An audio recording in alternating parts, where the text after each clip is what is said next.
사랑하는 성도 여러분, GCN 시청자 여러분, 부활하신 주님은 승천하시기 전에 사랑하는 제자들에게 이후에 무엇을 해야 하는지 자세히 일러주셨습니다.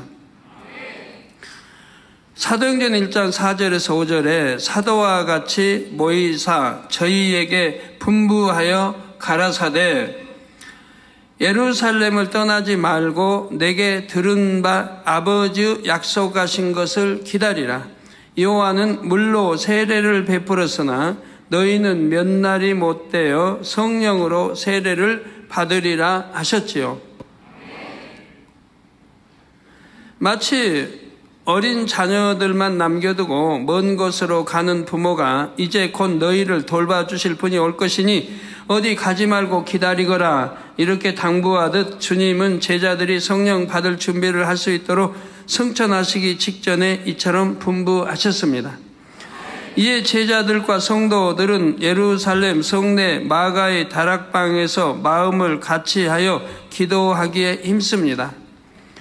그러던 중 마침내 성령이 임하셨지요. 사도행전 2장 1절에서 4절에 그 역사적인 순간이 다음과 같이 기록되어 있습니다.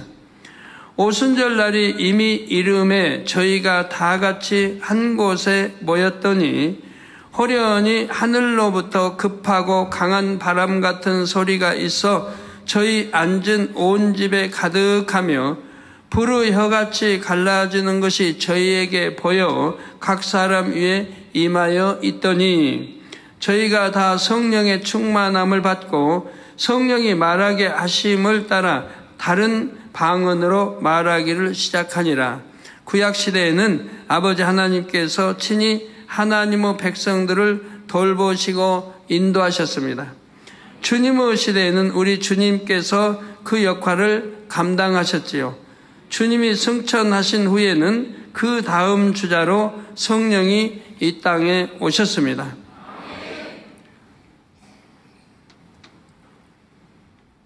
구약시대에 보면요, 하나님의 그 사람들, 하나님이랄 그 하나님의 사람들은 하나님이 친히 뽑으셨습니다.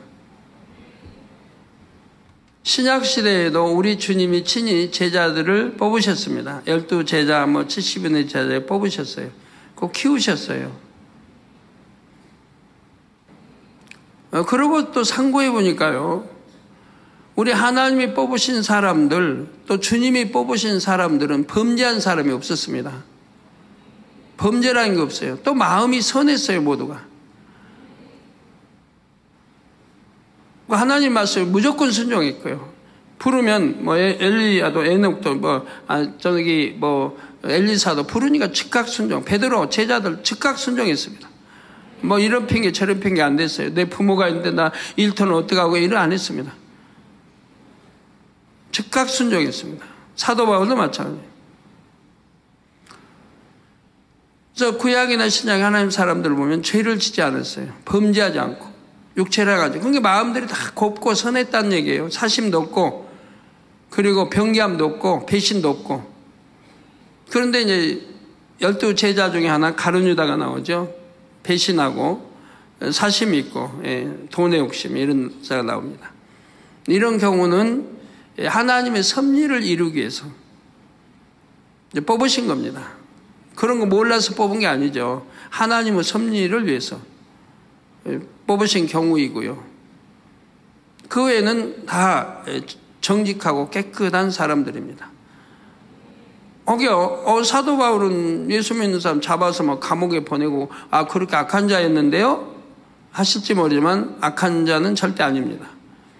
하나님을 너무 사랑하기 때문에 율법대로 산 사람이고, 그런데 예수라는 분이 나와서 다른 무리들이 이 율법을 어기는 이런다고 생각했기 때문에 예수 믿는 사람을 잡아서 감옥에 보내려고 했던 거죠. 그러나 예수를, 우리 주님을 만나고 나서는 일변에서 죽기까지 참 순종하며 순교에 이르는 것을 볼 수가 있습니다. 자, 성령은 마가의 다락방에 임하신 후부터 주님이 다시 오실 때까지 이 땅에서 우리와 함께 하십니다. 그리고 주님께서 성도들을 데리고 7년 혼인잔치에 들어가실 때 성령도 함께 거두어집니다. 성령이 안 계신 이 땅을 상상해 보셨는지요? 여러분은 그동안 성령을 주심에 얼마나 감사하며 신앙생활을 하셨습니까? 성령이 우리에게 과연 어떤 은혜를 주고 계신지를 깨달으면 감사가 넘칠 수밖에 없습니다. 이 시간 성령은 어떤 분이신지, 우리에게 어떤 은혜를 주시는지 크게 세 가지로 살펴보겠습니다.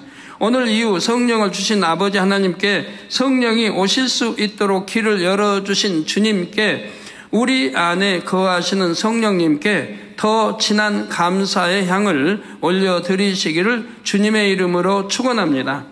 성도 여러분, 성령은 첫째, 폭포수 같은 은혜를 부어주시는 분입니다. 여러분, 폭포수 같은 은혜를 성령은 부어주시는 분이에요. 근데 그 은혜를 받고 신앙생활 하십니까? 그렇게 해야 돼요. 저는 하나님 영접하고 주님 영접하고부터 그런 신앙생활을 지금까지 해왔어요. 근데 그리 못하는 이유가 뭔데요? 바로 주님을 영접하고 죄들을 짓기 때문에 그래요. 죄를 지으니까. 이제 죄 짓지 않아야 되는데 죄를 지으니까. 그 진리 알아요. 죄 지면 안 된다. 그래도 지어요. 거기다 사망 이런 죄까지 지어버리면 폭포수 같은 은혜는 받기가 어렵습니다. 심히 노력해도 쉽지가 않아요. 그러나 아니라는 건 안 된다는 건 아니에요. 100% 회개하고 돌이켜서 내 안에 그런 죄성을 빼내버리고 간다면 그때는 다시 폭포수 같은 은혜를 받을 수가 있는 것이고요. 이 은혜로 말미암아 성도들은 아버지 하나님과 천국을 사모하여 충만하게 신앙생활을 할 수가 있지요. 성령은 유구 세상에서 유구 몸을 입고 사는 우리에게 영이신 하나님과 영의 세계에 대한 믿음, 지식과 깨달음을 공급해 주십니다. 이 은혜가 있기에 우리는 영이신 하나님을 믿을 수 있고 느낄 수 있지요. 갈라디아서 4장 6절에 너희가 아들인 고로 하나님이 그 아들의 영을 우리 마음 가운데 보내사, 아들의 영, 즉 성령을 우리 마음 가운데 보내사 아바 아버지라 부르게 하셨다고 말씀합니다. 자, 성령이 어디 계세요? 하나님이 이제 예수를 구세 영접하면 성령을 주시는데 그 성령이 우리 성경에 보니까 배에서 생수의 강이 흐른다. 배 안에 있는 거예요? 아니면 위장에 있는 거예요? 아니면 심장에 있어요? 심장에 있어요? 어디에 있다고요? 심장? 맞아요? 하나님이 그 아들의 영, 즉 성령을 우리 마음 가운데 보내사, 우리 마음이면 이제 심장이죠. 아바 아버지라 부르게 하셨다고 말씀합니다. 또 우리는 성령이 주신 은혜로 말미암아 2000여 년 전 이스라엘 땅에 나신 예수님이 바로 나의 구세주이심을 알 수 있고 믿을 수가 있습니다. 고린도 전서 12장 3절 후반절에 성령으로 아니하고는 누구든지 예수를 주시라 할 수 없느니라 했지요. 이와 더불어 우리는 성령으로 말미암아 하나님이 거하시는 영의 세계를 믿고 사모할 수 있습니다. 세상의 많은 사람들이 천국과 지옥을 비롯한 영의 세계가 실존함을 믿지 못합니다. 그러니까 믿는다고 하는 또 최종이라는 많은 사람도 영의 세계에 대해서 모르니까 영적인 어떤 역사만 일어나면은 그냥 이상하게 말을 하고 이상한 눈치로 본단 말이에요. 영적인 세계, 보이지 않는, 알지만은 교과서에도 없는 보이지 않는 세계를 본다고 하고 영의 세계를 말하면은 이상하게 본다 이 말이에요. 이 영적인 세계를 너무나 모르기 때문에 그런다 이 말이에요. 자신의 한계 안에서 세상적인 지식과 육신의 생각을 동원하니 믿어지지가 않지요. 그러나 성령이 은혜를 주시면 천국과 지옥이 믿어지면 물론 천국이 얼마나 아름다운 것인지 또 얼마나 행복한 것인지 느낄 수도 있지요.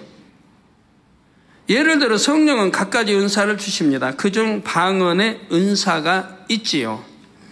방언으로 충만하게 기도해 보신 분들은 영적인 충만함과 기쁨을 맛보셨을 것입니다. 이를 통해 영의 마음을 가지고 영의 공간인 천국에서 산다면 얼마나 행복할지 느껴볼 수 있지요. 오늘 본문에 나오는 초대교회 성도들도 이를 체험했습니다. 급하고 강한 바람 같은 성령, 불 같은 성령의 역사를 체험하고 성령의 충만함을 입었지요. 우리도 이런 신앙생활을 해야 돼요. 성도님들 이렇게 성령의 충만함, 성령의 감동하면 충만함 신앙생활 해야 되고 이런 기도를 해야 돼요. 이런 기도를 이제 가나안성 들어가면 넓어지고 좀 하면 거기서는 좀 그렇게 기도할 수 있도록 좀 분위기 만들어 보려고 합니다만은 여기는 워낙 비좁으니까 그렇고요. 예. 그야말로 성령의 충만함으로 기도하면 얼마나 행복하고 좋아요. 기도 끝나면 피곤한 게 아니라 그냥 개운하고 스트레스라는 건 아예 없고 성령 충만을 기도하는 사람은 스트레스라는 게 아예 없어요. 그런 게 있지를 않아요. 그러니까 뭡니까 그 우울증 이런 게 있는 사람은 성령 충만을 기도해봐야 그런 거 다 떠나버리지. 화병 다 떠나버리지. 오지가 화병이 다 있구나. 성령 충만한 기도하면 다 떠나요. 그런 거. 예, 이 충만함을 힘입어 숱한 핍박 속에서도 천국을 소망하며 일생 동안 주님을 전했습니다. 성령의 은사를 체험할 때뿐 아니라 성령 충만함 속에 찬양하고 기도하고 충성할 때도 하나님께서 주시는 기쁨이 마음 가득 임합니다. 여러분은 더 나아가 성령의 역사 가운데 영안이 열려 천국과 천사 등 매우 아름다운 영적 존재들을 보기도 하십니다. 성령이 충만할 때에는 영안이 열리지 않은 상태에서 보기도 하시고요. 또 성령께서 베푸시는 권능의 역사를 통해 영의 세계에서만 가능한 놀라운 일을 직접 보고 듣고 체험하십니다. 이로써 불가능이 없는 신비하고 놀라운 영의 세계를 느끼십니다. 또한 하나님의 말씀이 모두 참임을 확실히 믿으시지요. 그러니 썩어 없어질 유구 세상에 연연하지 않고 오직 천국의 소망을 두고 행복하게 살아가십니다. 이에 더하여 성령은 우리가 스스로는 알 수도 깨달을 수도 없는 영적인 말씀을 알려주시고 깨우쳐 주십니다. 성령은 아버지 하나님의 깊은 것까지 통달하시기에 하나님의 비밀한 섭리를 알려주시고 말씀에 담긴 하나님의 마음과 뜻을 밝히 깨우쳐 주십니다. 이를 통해 우리는 무엇보다도 하나님의 사랑이 얼마나 큰지 하나님의 선이 얼마나 깊은지 깨달을 수 있습니다. 더 나아가 그 사랑과 선을 사모하여 마음에 이루어 나가지요. 그런 만큼 참된 평안과 희락이 임합니다. 예, 우리가 하나님 앞에 더군다나 선하게 살아요. 악의 없이. 말씀대로. 그러면 얼마나 행복하고 좋은데. 얼마나 행복하고 좋은데. 내 육의 사람들은 세상과 끊어버리면 굉장히 불행한 것 같이 마치 외롭고 힘들고 재미도 없을 것 같이 여기인데 영의 사람들 봐요. 영으로 가까이 들어오고 있는 사람들이 영의 사람들 봐요. 얼마나 얼굴이 행복한가. 얼마나 행복해 얼굴들이. 힘들고 애롭고 그런 게 아니에요. 영으로 들어오면은 애로운 거 없고 힘든 거 없어요. 너무 행복 자체니까 기쁨 자체고. 그 마음에 변기함이 없으니까 간사함도 없고 변기함도 없으니까 항상 기쁜 거예요. 항상 감사하고. 내 환경이 어떻다 해도 그건 상관없어요. 내 마음은 이미 천국을 이루고 있는데 천국인데 그런 신앙이 속히 되도록 우리 성도님들 열심히 영으로 들어오시기를 바랍니다. 성령의 도우심으로. 또한 성령은 하나님의 사랑뿐 아니라 공의 즉 영의 세계의 법을 깨우쳐 주십니다. 어떻게 하면 이 험한 세상에서 재앙을 만나지 않고 복된 삶을 살 수 있는지 알려주시지요. 천국에 가는 그날까지 오직 주의 일에 힘쓰며 충만하게 달려갈 수 있도록 인도하십니다. 성도 여러분, 사막의 건조한 계절이 찾아오면 작은 물 웅덩이까지 바싹 말라버립니다. 그러면 작은 풀부터 육중한 동물에 이르기까지 모두가 간절히 비를 기다립니다. 왜? 물이 곧 생명이기 때문입니다. 사막뿐이 아니라 저 아프리카 같은 데는 사막이 아니어도 울창한 숲에 또 뭐라고 합니까? 정글. 그렇게 정글이 있고 그냥 숲으로 우거지고 그런데도 건기가 되면 호수, 큰 넓은 호수도 바싹 물 한 방울 없이 말라버려요. 물 한 방울 없이. 그러면 짐승들은 누가 가르쳐 주지 않았는데 이때가 되면 건기가 온다고 안 가르쳐 줬는데도 항상 더운 아프리카는 덥잖아요. 그런데도 알아요, 때를. 그래가지고 건기를 피해서 이웃나라 수천리 길을 행군을 해요. 근데 수십만 마리 떼가 질서정연하게 쫙 이동을 합니다. 이웃나라로. 짐승은 국경이 없으니까 다행이죠. 아니면 그 수십만 마리 일일이 검사하려면 저기인데 국경 가는 거예요. 그 인도자도 없어요. 그러니까 나침반도 없어요. 무슨 지도도 없어요. 그래도 알아서 찾아가요. 정확하게 찾아가고 또 이제 여기 건기가 끝나고 우기철이 되면 다시 정확하게 되돌아와요. 짐승만 그럽니까? 아니죠. 고기도 그러잖아요. 연어도 그러고 고기도 뭐 곤충도 그러고 새도 그러고. 근데 만물의 영장인 사람은 그리 못해요. 만물의 영장이라 해도 사람은 나침반 없고 며칠 이렇게 가라고 뭐 못 가요. 그런 뭐 밀림 같은데 아까 밀림이라고 했나요 저에게? 정글이라고 했어요? 제가 밀림이라고 하려는데 밀림이 안 떠올라가지고 정글보다는 밀림이 더 나을 것 같은데. 예, 이 밀림, 예, 참 신기하죠. 우리 사람은 지식, 학문 닦고 다 하는데도 만약에 저 숲이 우거진 높은 산에 알프스 같은 산에다가 딱 놔둬봐요. 그러고 내려라고 해봐요. 찾아내리기 어려워요. 이 산에서 헤매는 거 많이 보잖아요. 헤매는 거. 못 찾아와요. 참 쉬울 것 같은데 못 찾아와요.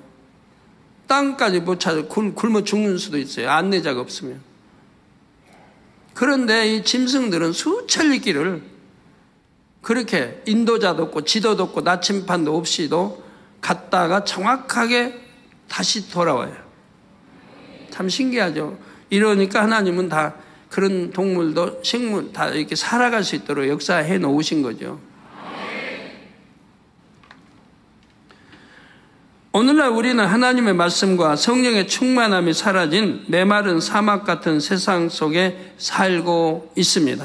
성령이 은혜를 주시지 않으면 우리의 영적인 생명이 끊어질 수밖에 없지요. 이런 세대에 하나님은 우리에게 성령을 통해 빗줄기 정도가 아니라 폭포수 같은 은혜를 부어주고 계십니다. 이처럼 후한 은혜를 값없이 주시는 성령이 우리 안에 계심에 감사하시기 바랍니다. 이제 목마름 가운데 죽어가는 영혼들에게 나아가 값없이 받은 은혜를 전하고 나누는 여러분이 되시기를 주님의 이름으로 축원합니다. 사랑하는 성도 여러분, 성령은 둘째, 나를 위하여 탄식하며 기도하시는 분입니다. 로마서 8장 26절에 이와 같이 성령도 우리 연약함을 도우시나니 우리가 마땅히 빌 바를 알지 못하나 오직 성령이 말할 수 없는 탄식으로 우리를 위하여 친히 간구하시느니라 하신 대로입니다. 요한 1서 5장 6절 후반절 말씀처럼 성령은 진리이십니다. 하나님의 자녀들이 진리를 쫓으면 성령은 크게 기뻐하십니다. 이게 자녀들이 진리를 쫓으면 기뻐하시니까 성령의 감동하면 충만함이 임하는 거예요. 내가 부르짖어 기도하면. 내가 진리를 쫓았을 때, 선을 쫓았을 때, 근데 내 마음에 악이 있고 비질을 쫓고 죄를 짓고 하면 성령의 충만함을 입을 수가 없는 거예요. 내 안에 성령이 기뻐하셔서 내게 성령의 충만함을 줘야 하는데 내가 죄를 지었으니 어떻게 성령의 충만함을 줘요? 여러분 다 마찬가지예요. 성령 충만함 못 입고 있는 분들. 예전에 죄를 지었다 할지라도 완전히 사함을 받았다 하나님 앞에 뭘로 돌이켰으면 용서는 받되 그 죄성을 뿌리까지 뽑아내버려야 하나님이 기억을 안 하시는 거예요. 동이 서에서 먼 것 같이 기억하지 아니하신다. 하나님이 기억 안 하실 때 그러면 성령도 기억 안 하시고 그럴 때 여러분 성령의 충만함을 입을 수 있는 거예요. 그러니까 죄는 절대 짓지 말아요. 하나님과 담대니까. 어떤 사람은 뭐 그냥 세상 짝하고 재밌게 살다가 더 있다가 그때 예수 믿지 뭐. 이건 진리를 모르기 때문에 그런 말을 하는 거예요. 죄 더 많이 지어서 더 하나님과 담 만들어 놓고 예수 믿어요? 아닌 거예요. 죄 적게 지었을 때, 안 지었을 때 주님을 영접해야지. 죄 많이 짓고 주님을 영접해요? 안 되는 거예요. 그 말도 안 되는 소리인 거예요. 적게 지었을 때 될 수 있으면. 그거 영접했으면 짓지 않도록 해야 되고요. 우리 마음 안에 계신 성령이 기뻐하시면 우리 마음에도 희열이 넘칩니다. 이 기쁨 까닭에 우리는 진리를 쫓게 되지요. 반대로 비진리를 쫓으면 성령은 마음 안에서 탄식하십니다. 성령이 탄식하시면 우리 마음도 공고해집니다. 이에 돌이켜 진리를 쫓아가면 공고함이 사라지고 마음의 평안과 기쁨이 임합니다. 이처럼 성령은 우리 마음 안에서 그때 신호를 보내십니다. 여러분 신앙생활 이런 거 다 체험해 보셨잖아요. 내가 진리를 쫓고 온전히 쫓을 때는 기쁘고 충만하고 얼마나 행복해요. 그런데 내가 진리를 어겼을 때 내게 공고함이 오고 여러 가지 시험 환난이 오고 병도 오고 여러 가지 하는 거 볼 수 있지 않습니까? 기쁨이 떠나고요. 은혜가 떠나고요.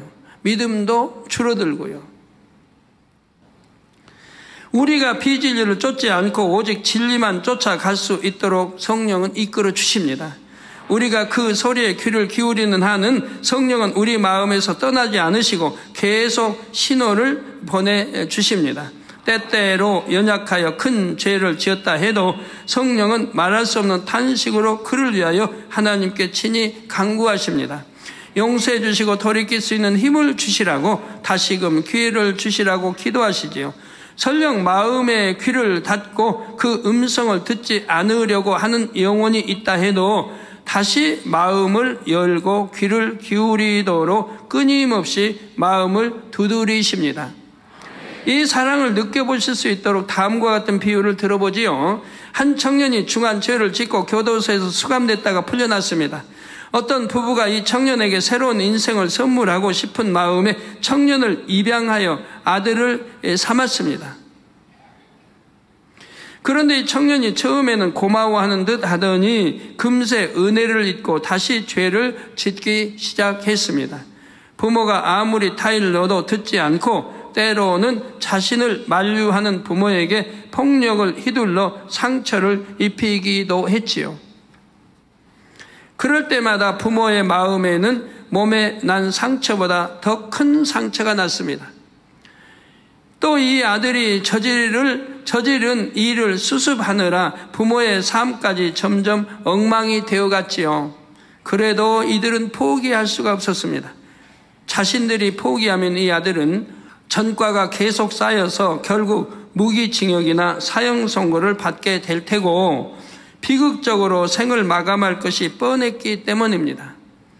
부모는 아들을 사랑하기에 차마 포기할 수가 없었습니다. 아들이 돌이켜 그 악의 수렁에서 빠져나오기를 하루하루 기다리며 살아가는 것밖에는 다른 선택의 여지가 없었지요. 자, 우리 하나님도 독생자의 생명을 값으로 치르고 마귀에게서 우리를 건져내어 양자를 삼으셨습니다. 그럼에도 불구하고 인생들 중에는 믿음이 연약하여 마귀의 일을 행하고 또 행하는 이들도 있지요. 이에 성령은 이 영혼들을 대신하여 하나님 앞에 간구하고 또 간구하십니다. 성령의 탄식 소리를 듣고 거듭 범죄해도 또 타이르고 하나님 앞에 또 중보하십니다. 만약 포기하신다면 그 영혼이 어떻게 될지 그 결말을 너무 잘 아시기에 포기하실 수가 없지요. 자, 이 마지막 때 인생들과 함께 거하시고 인생들의 마음속에 계시는 성령은 이 세대와 각 사람의 심령이 얼마나 죄에 물들었는지 너무나 잘 아십니다. 그렇게 끊임없이 하나님 앞에 대신 용서를 구하시고 기회를 달라고 간구하시는 것이지요. 이 사랑은 다름 아닌 여러분 모두에게 주시는 사랑입니다. 성령은 때로는 자기 자신조차 자신을 포기하고 싶어하는 영혼도 포기하지 않으십니다. 탄식하시고 대신 기도해 주시며 올바른 길로 아버지 하나님께서 원하시는 길로 이끌어 주십니다. 이처럼 연약하고 부족함이 많은 영혼도 어찌하든 천국 중에서도 새 예루살렘으로 이끌어 주기 원하시는 성령님, 여러분을 결코 버리지 않으시는 성령님의 사랑에 깊이 감사하시기 바랍니다. 혹 아직도 성령님의 마음에 아픔과 슬픔을 드리는 분이 계십니까? 이제 진리의 길로 돌이켜 성령님의 마음을 위로해 드리고 기쁨만 드리시기를 주님의 이름으로 부탁드립니다. 성도 여러분, 성령은 셋째, 언제 어디서나 내 마음을 알아 나를 도우시는 분입니다.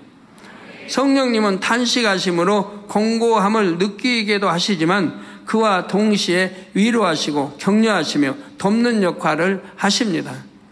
로마서 5장 5절에 소망이 부끄럽게 아니함은 우리에게 주신 성령으로 말미암아 하나님의 사랑이 우리 마음에 부음받음이니 하신 대로 성령은 우리가 하나님의 사랑을 느낄 수 있도록 우리 삶 속에 이 모양 저 모양으로 역사하십니다. 여러분 참 하나님의 말씀대로 살고 정도 걷는 사람들이라고 하면요, 회사에도 그렇고 일터에도 그렇고 운전하도 그렇고 어떤 애도요, 여러분 실수 아니면은 어떤 일로 참 위험에 처하고 정말 이제 헤어나올 길이 없다고 해도 지나보면 헤어나올 길이 있고 헤쳐나올 길이 있고 2급 상황에서 구해지고 하는 걸 봐요. 그리고 되돌아보면 어떤 손길이, 즉 하나님의 손길이 나를 도우셨구나, 붙드셨구나 하는 걸 많이 느끼게 되잖아요. 정도를 걷는 사람들은 그런단 말이에요. 내 실수로 내가 잘못해서 또 사업터도 했더라 해도 우리 하나님이 반드시 길을 또 열어주세요. 살 길을 열어주세요. 소생할 길을 열어주시고요.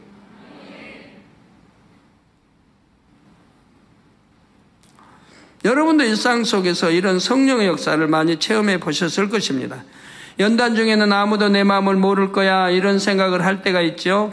이럴 때 성령은 내가 내 마음을 안다 하고 표현해 주시기도 합니다. 예컨대 어느 날 땅만 보고 걷다가 문득 하늘을 올려보았는데 고운 무지개가 떠 있습니다. 길을 가는 수많은 사람 중에 오직 자신만 이 무지개를 보고 있습니다. 이럴 때는 하나님께서 바로 나를 위해 무지개를 띄워주신 듯하여 마음의 위로가 되지요.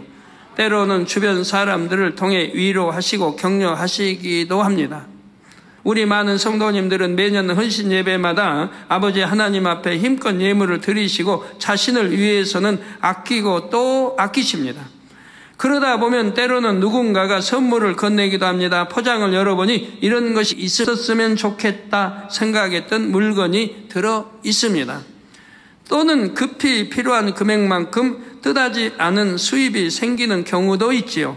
그러면 내 모든 상황을 아시는구나. 하나님의 섬세하심과 자상하심이 감격스러워 눈물이 핑 돌기도 합니다. 예배를 드리는 중에 마음을 터치해 주시는 체험도 많이 해보셨을 것입니다. 저 말씀은 꼭 나에게 하시는 말씀 같다고 여겨질 때가 있지요. 찬양을 부를 때는 어느 가사가 마음에 와 닿으며 감동이 임하기도 합니다. 이게 다니엘처럼 보면 찬양 부를 때 보면 충만한 찬양 막 하는데 다른 사람 충만하게 막 하는데 어떤 분은 눈물을 막 흘리고 눈물을 닦고 있어요. 어느 가사에 어떤 사람은 큰 기쁨으로 이렇게 하는데 어떤 분은 그게 감동이 와가지고 눈물을 흘리고 가사에 따라 사람마다 또 다르잖아요. 기도를 하다 보면 마치 내 입에 기도 내용을 넣어주신 듯 꼭 필요한 기도가 술술 나올 때도 있지요. 성령이 충만한 분들이 손수건을 얹어 기도를 도와주실 때는 내 마음 안에 들어갔다 나온 것처럼 마음을 읽어 기도해 주시기도 합니다. 그러면 아버지 하나님께서 내 마음을 다 아시는구나, 힘을 내라고 할 수 있다고, 새 예루살렘에 꼭 들어오라고 격려하시는구나 하고 진한 사랑을 느낄 수 있지요. 이 모든 것이 바로 내 마음을 알아 나를 도우시는 성령의 손길입니다. 시편 139편 1절에서 4절에 주께서 나를 감찰하시고 아셨나이다. 우리 전 성도님들 이 단어 하나하나 음미해 보세요. 주께서 나를 감찰하신다. 꼭 감찰하시고 아셨나이다. 주께서 나의 안고 일어섬을 아시며, 세상에 이 참 지구상에 69억이 사는데 거기에 이제 주님 믿는 사람들, 영접한 사람들은 안고 일어섬도 아시고, 여러분 안고 일어섬까지도 아신단 말이에요. 머리털이 몇 개인지도 세신단 말이에요.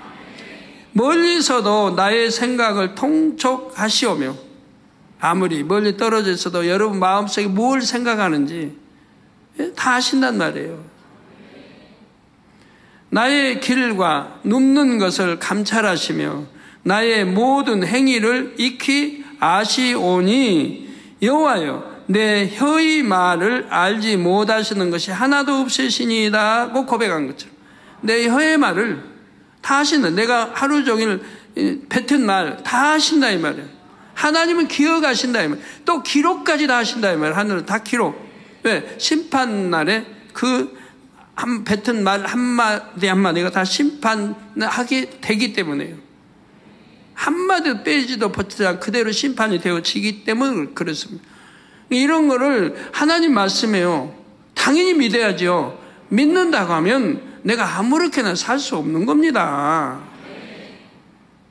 성도들 볼 때는 잘한 척하고 성도들 안 볼 때는 대충 하고 안 볼 때는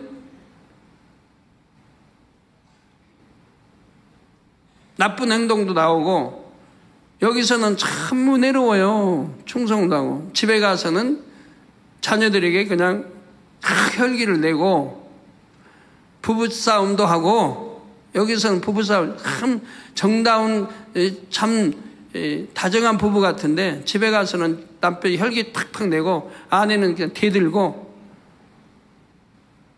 그런다면 다 속이는 거 아니에요. 하나님은 보고 계시는데 우리 사람 앞에는 잘해놓고 하나님 앞에는 이제 엉망인 거예요. 그러면 이 성경을 믿는다는 거예요?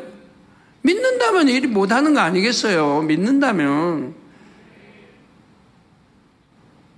그러니까 예를 들어 11조로 해도 다 주보에 오르고 저기가 얼마나 낸다고 내죠 일꾼. 그러고는 온전한 11조 안 하고. 그럼 하나님은 모르세요? 하나님은 더 밝게 아시는데 하나님을 속이고 있다는 얘기예요. 그래서 기도원장님 가끔 말씀한 대로 당회장님은 잘 때도 머리를 빗는다고, 일어날 때도. 잘 때는 하나님 안 보시나요? 일어날 때는 안 보시고, 잘 때도 다 보시는데 기왕이면 깨끗하게 하고 누워있으면 마음도 평안하고 얼마나 좋아요. 그 아버지가 보시는데, 또 저는 아버지보다도 천사를 더 의식해요. 천사가, 나한테 천사가, 아이고 주인님, 다른 사람들 앞에서는 머리 빗고 탁 하시고 혼자 계실 때는 아무렇게나 그러면 안 돼요. 그렇게 말하는 것 같아요. 말할 것 같고, 또 누실 천사도 있고.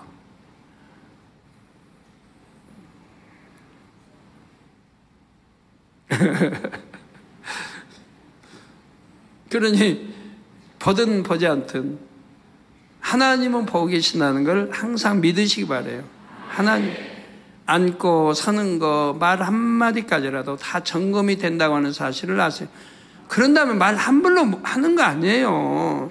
교회에서는 선하게, 일꾼 길은 선하게 해놓고 집에 가서는 아내에게 함부로 말 탁탁하고 이러는 거 아니에요. 성도가 볼 때는 다정다감하게 보이고 집에 가서는 아니고 이런 거 아니에요. 우리 장로님들, 우리 남성도님들 아니죠? 아니에요. 하나님을 항상 긍정하시고 사셔야 돼요. 그러면 가정도 평안하고 가정에서도 함부로 말하지 않을 겁니다.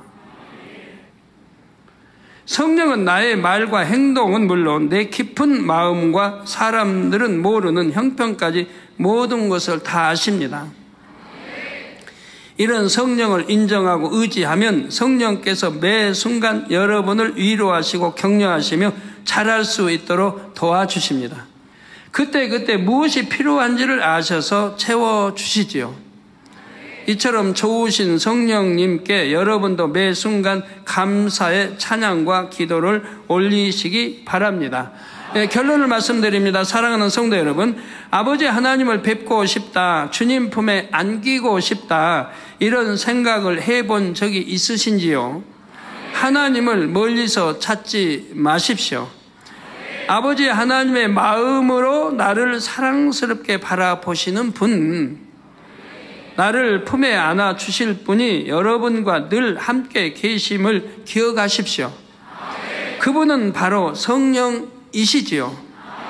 여러분의 천사는 여러분의 곁에 있지만 성령님은 이보다 더 가까운 곳, 바로 여러분의 마음 안에 계십니다.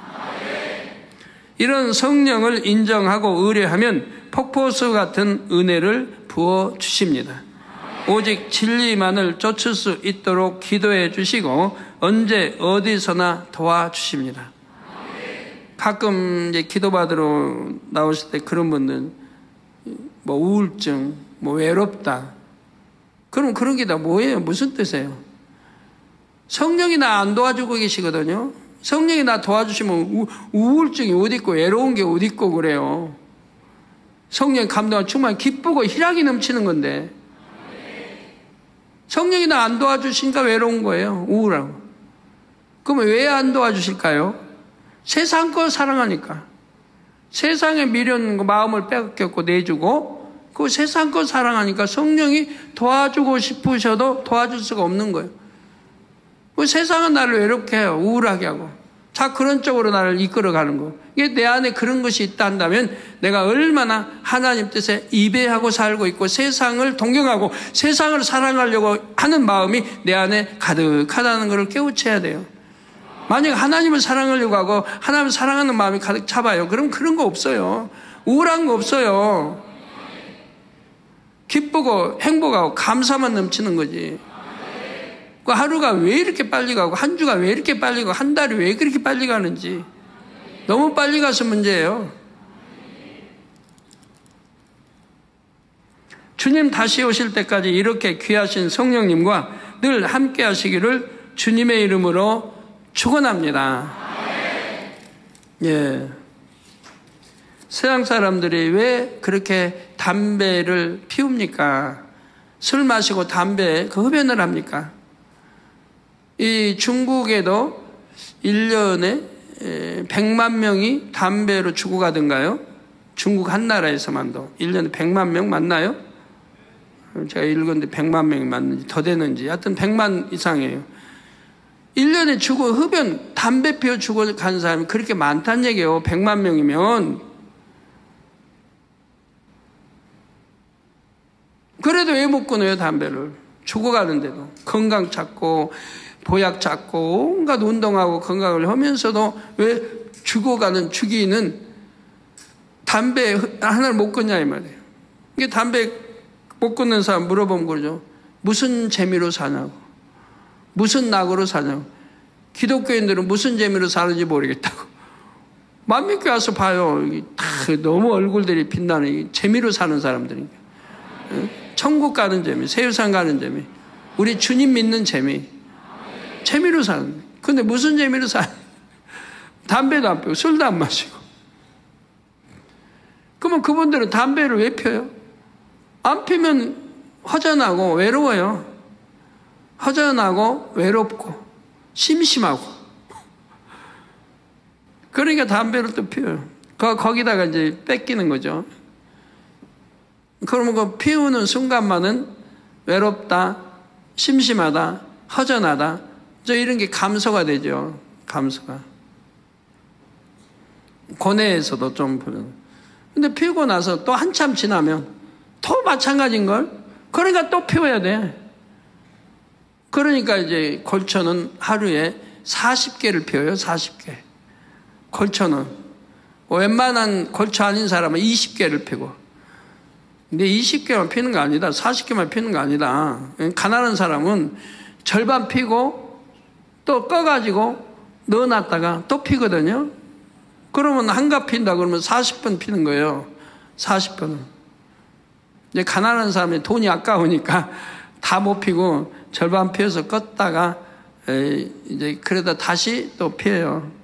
우리 남자분들 그러죠? 여자분들 뭔지 잘 못 알아듣시나 봐. 그래 안 그래요? 또 대답은 하여튼 우리 오남성이 그래 안 그래요? 거리가 멀어서 안 들리는 건가요? 저도 그랬으니까 옛날에 아까우니까 다 못 피고 절반 좀 남은 거 버리기가 아까우니까 절반 피고 끄고 다시 담뱃값 담았다가 또 피고. 그러니까 하루에 한갑 피면 40번을 피우는 거예요.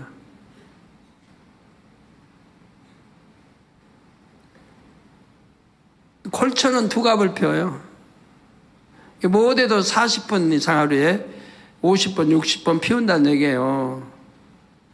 왜 피워요? 심심해서, 재미없으니까, 허전해서, 외로워서. 여러 가지, 그 외에도 여러 가지 이유들 있죠.